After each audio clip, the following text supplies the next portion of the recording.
raiou, uma excelente quinta-feira pra gente. E olha, muitos cristãos já começaram a viver as práticas da Quaresma, um período de fé e conversão.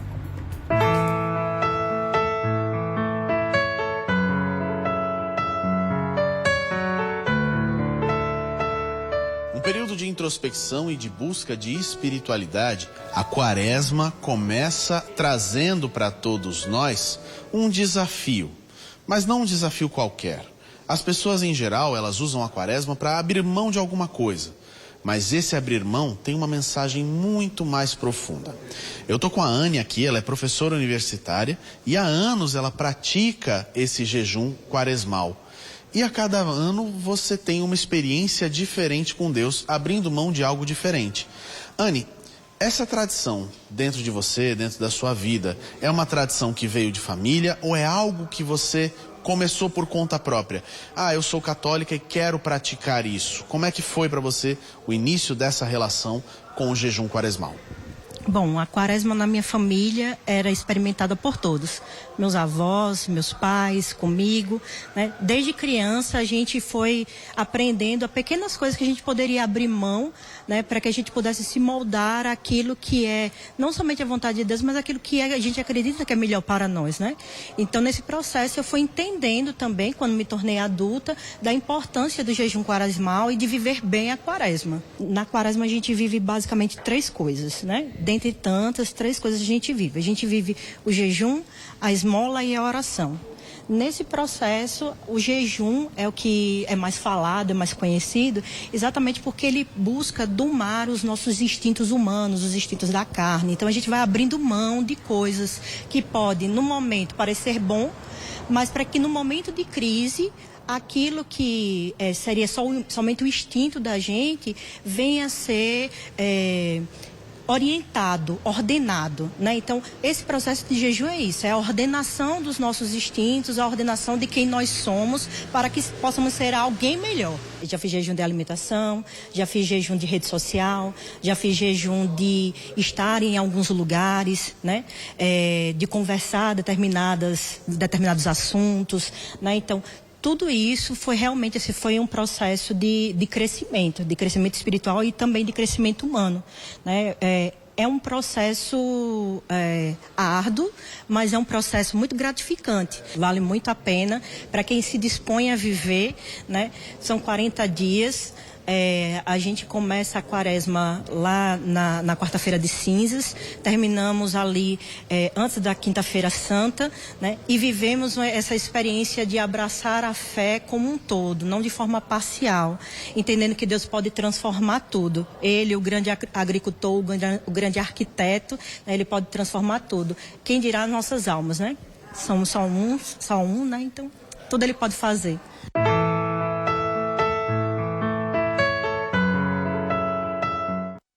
Para viver uma boa Quaresma, a igreja propõe um caminho com 3 pilares: jejum, oração e caridade.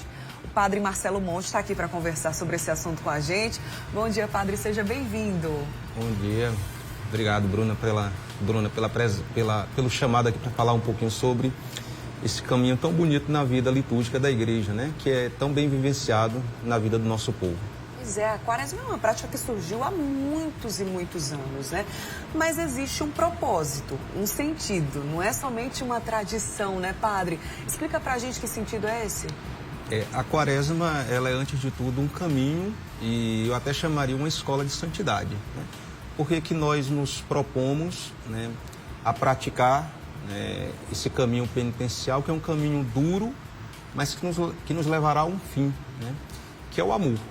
Então, a Quaresma, ele tem esse bom propósito, né, de nos reprogramar, de nos reconduzir para o amor. E o verdadeiro amor é aquele que nos chamou um dia, que é o amor de Deus, né? Então, a Quaresma é esse caminho de santidade, essa escola de santidade que nos reclama, né, duras penas, né, mas o sentido, o pano de fundo e o fim é sempre o amor.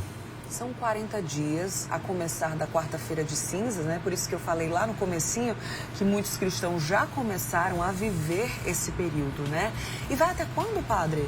A quarta-feira ou melhor dizendo, a Quaresma, ela vai até ali, né, meados da Semana Santa, né, quando nós católicos, né, vamos nos propondo a fazer determinadas práticas religiosas e também práticas pessoais, né? Então a abstinência, né, a penitência, a quaresma é esse caminho forte de penitência.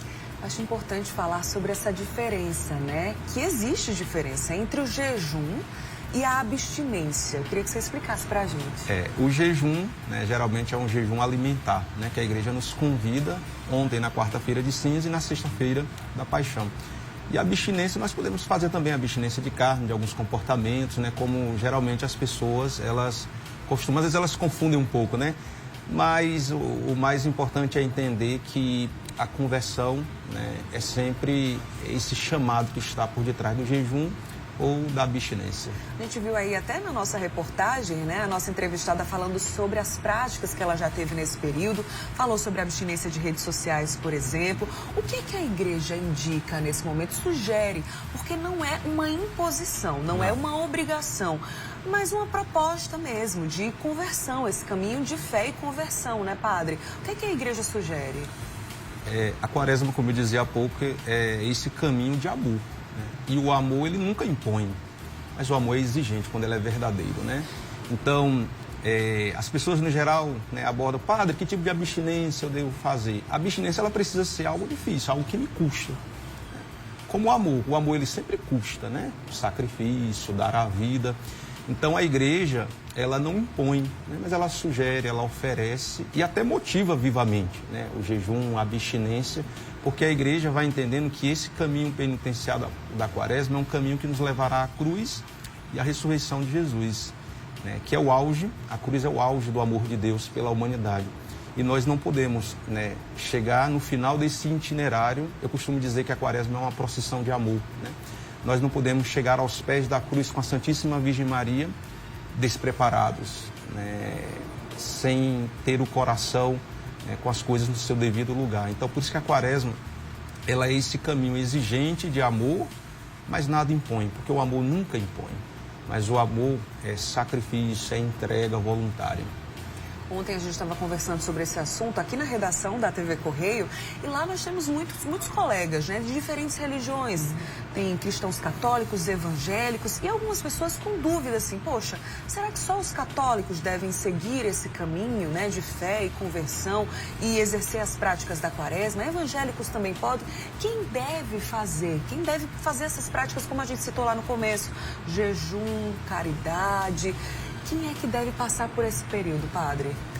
É claro que as práticas próprias da quaresma, elas são comuns ao universo católico, né?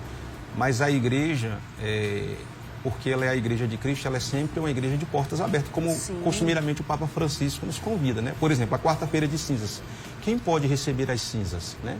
Uma pessoa que não é católica pode receber as cinzas. Então, é da natureza da igreja católica, né, propor, claro, né, as práticas penitenciais próprias do universo católico, mas propor também de uma forma aberta, né, para aqueles que desejam se penitenciar, né, e isso é comum, né, a diversas religiões, porque no coração humano sempre mora, né, seja ele crente ou não, sempre mora uma sede de Deus. Talvez aquele que não crê em Deus só não conhece os caminhos, mas no coração dele sempre habita uma sede do verdadeiro Deus. Quando a igreja fala sobre caridade, é uma entrega, é olhar para os pobres, é olhar para uma pessoa que está precisando de ajuda, alguém enfermo, por exemplo. Qual é o sentido disso, padre?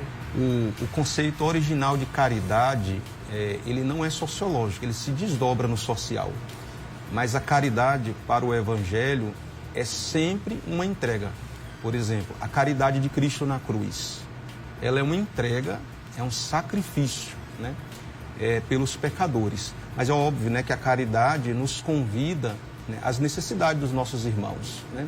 Por exemplo, aqui na Igreja do Brasil, nós vivenciamos a campanha da fraternidade, né, que é um gesto concreto da nossa caridade. Então, esse caminho penitencial da quaresma é um caminho que nos leva, né, a aprimorar mais o nosso amor a Deus, que se desdobra, né, nas necessidades dos nossos irmãos. A campanha da fraternidade, por exemplo, deste ano, trata da fome, né? E a fome é um problema crônico. Entra governo, sai governo, e a gente precisa, infelizmente, lidar com o escândalo da fome dos nossos irmãos, né? Então, A quaresma é esse caminho, né, interior, espiritual, mas que se desdobra, né, na atenção dos nossos irmãos, principalmente os mais pobres, né?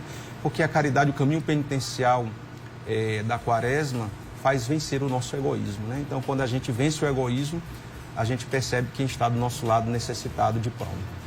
Outra proposta, digamos assim, da quaresma é potencializar ou fortalecer a vida de oração, né? E muita gente não sabe como fazer. Tem pessoas assim, poxa, eu quero viver isso agora na quaresma para que esse aprendizado siga para o resto da vida.